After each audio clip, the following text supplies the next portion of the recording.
Há 16.788 povos no mundo. Desses, 6.951 ainda não foram alcançados com o Evangelho. Existem países como a Arábia Saudita, Saara Ocidental, Ilhas Maldivas e Catar, que não possuem nenhum cristão reconhecido entre eles. Das 600.000 cidades e aldeias da Índia, 500.000 ainda não têm nenhum obreiro cristão.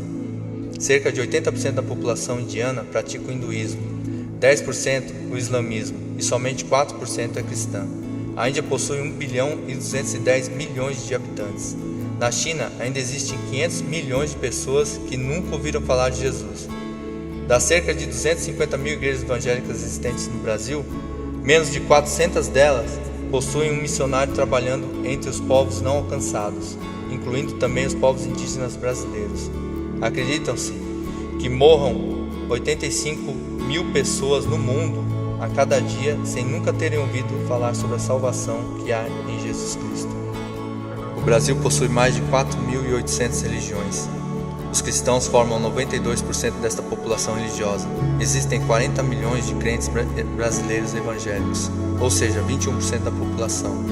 Nosso país é considerado o maior país católico do mundo, também o maior país espírita e o segundo em Testemunhas de Jeová. Brasília é considerada a capital mundial do esoterismo. Existem 71 cidades no Brasil com menos de 1% de evangélicos. A região nordeste do Brasil é a que possui a menor taxa de cristãos evangélicos do país. Em 6 estados nordestinos, a presença evangélica está em menos de 10%.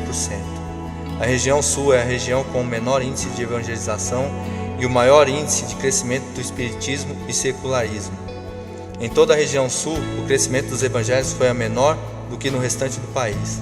São 11 as cidades com um percentual zero de evangélicos. 9 dessas cidades estão no Rio Grande do Sul, Porto Alegre e a capital menos evangelizada do país. Dentre as 20 cidades com maior quantidade de seguidores da Umbanda e do Candomblé, 16 estão no Rio Grande do Sul. No último censo, 13 milhões de pessoas declararam-se sem religiões no país. A média do investimento do crente brasileiro em missões é de inacreditáveis R$ 1,30 por ano. Investe-se muito mais em chicletes e balas do que em missões. Menos de 1% dos recursos da igreja brasileira são investidos na obra transcultural. A urgência na pregação do Evangelho, porque muitos ainda não ouviram falar sobre Jesus Cristo. Tanto os confins da terra como em nosso país precisam de cristãos dispostos a ir, capacitados e enviados pela igreja local. O sustento dessa obra depende de cada um de nós. Recursos e oração estão dentro de sua inteira capacidade. Importante manter-se informado com o que acontece na obra de Deus, informado sobre a vida dos missionários.